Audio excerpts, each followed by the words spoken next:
Un voisin, Danton Stringer, se révèle être bien plus impliqué dans la mystérieuse disparition de William qu'on ne l'imaginait au départ.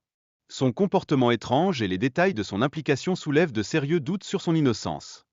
Les circonstances entourant le meurtre de William sont troublantes, ponctuées de bruits étranges résonnant dans la nuit et d'une odeur dérangeante qui flottait dans l'air.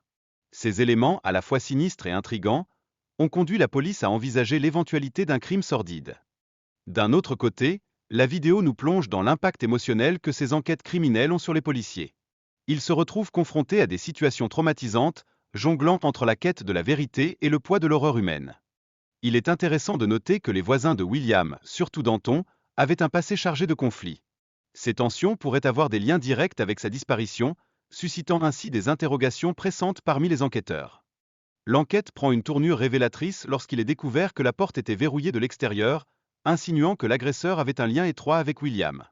Cette découverte remet en question la théorie selon laquelle le mobile serait un cambriolage.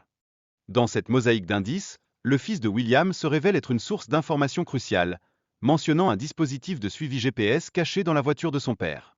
Cela pourrait fournir aux policiers une piste pour localiser le véhicule et avancer dans leur enquête.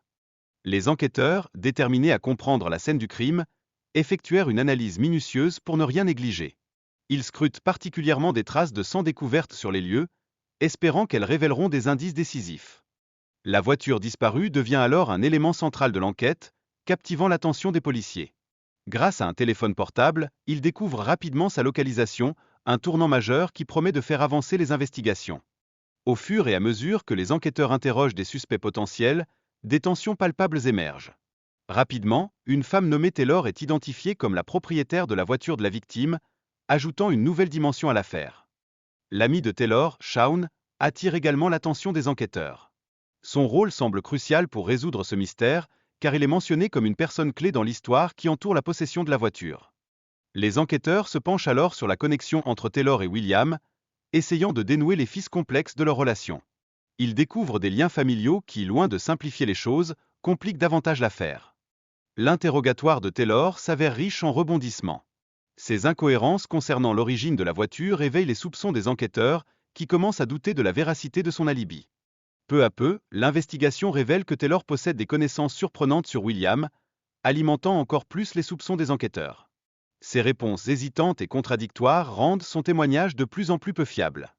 En mettant la pression sur Taylor, le détective exploite son état émotionnel, espérant qu'elle finira par lâcher des informations essentielles sur l'affaire.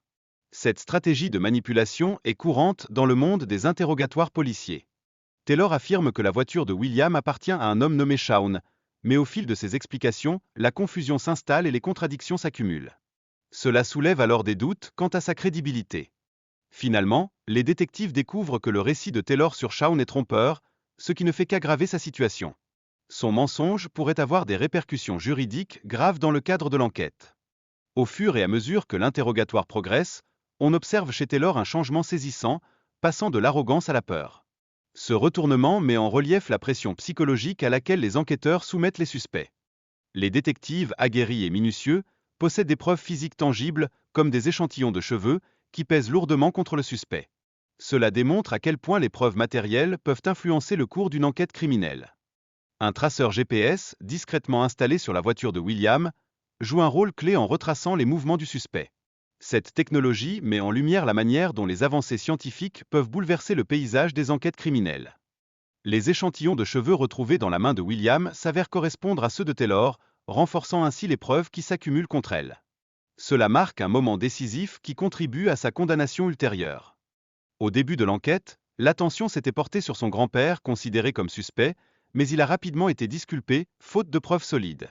D'autres individus ont également été innocentés dans ce labyrinthe d'allégations. Finalement, Taylor se voit accusée de meurtre au premier degré. Pour échapper à une peine de réclusion à perpétuité, elle accepte un accord de plaidoyer, se retrouvant ainsi condamnée à purger plus de 40 ans derrière les barreaux. Ainsi, cette affaire complexe, marquée par des mensonges et des incohérences, se clôt avec la condamnation de Taylor, laissant derrière elle une traînée de mystères et d'interrogations pour ceux qui cherchent encore à comprendre les vérités cachées.